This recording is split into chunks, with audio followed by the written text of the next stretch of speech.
সুন্দর এই গলার ডিজাইনটি তৈরি করার জন্য অনেকবার ট্রাই করেছেন, পারেননি। এই ভিডিওতে খুব সহজে আপনাকে শিখিয়ে দিব। বডি অনুযায়ী আপনার গলার লম্বা ও পাশের মাপটি নিতে হবে। এখানে আমি 3.5 ইঞ্চি নিয়েছি এবং লম্বা 12 ইঞ্চি নিয়েছি এবং নিচের দিকে আমি 1.5 ইঞ্চি নিয়েছি। এরপর এখানে একটি বেল্ট নিয়েছি, বেল্টটি 16 ইঞ্চি নিয়েছি এবং পাশে এখানে আমি 4 ইঞ্চি নিয়েছি। ফিউজিং বক্রম বসিয়ে এইভাবে ডাবল ভাঁজ করে নিতে হবে। এরপরে এখানে সেলাই দিয়ে লেস বসিয়ে আমাদেরকে অ্যাটাচ করে নিতে হবে। অবশ্যই 2টি লেস 2 দিকে আমাদেরকে সেট করে নিতে হবে। আটকানো সাইডের দিকে না, বিপরীত সাইডে আমাদেরকে লেসগুলো আটকে নিতে হবে।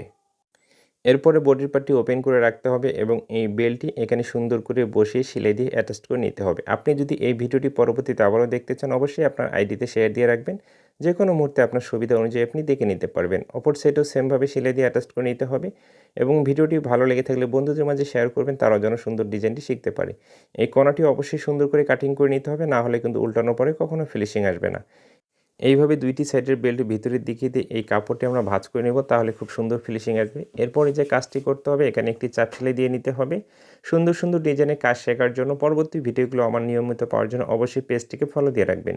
এরপরে যে কাজটি করব, এখানে একটি পট্টি নিয়েছি, এই পট্টিটি আমরা ভিতরের দিকে রাখবো এবং গলাটি আমি 6.5 ইঞ্চি লম্বা তৈরি করব, তাই উপর থেকে আমি 7 ইঞ্চিতে এই পট্টিটি রেখে এখানে সেলাই দিয়ে অ্যাটাচ করে নিচ্ছি। এই অবস্থায় কিন্তু ডিজাইনটি তৈরি করা কমপ্লিট হয়ে গেছে। জাস্ট কয়েকটি শো বোতাম লাগিয়ে নিতে হবে। ভালো থাকবেন, সুস্থ থাকবেন। ভিডিওটি ভালো লাগলে শেয়ার করবেন।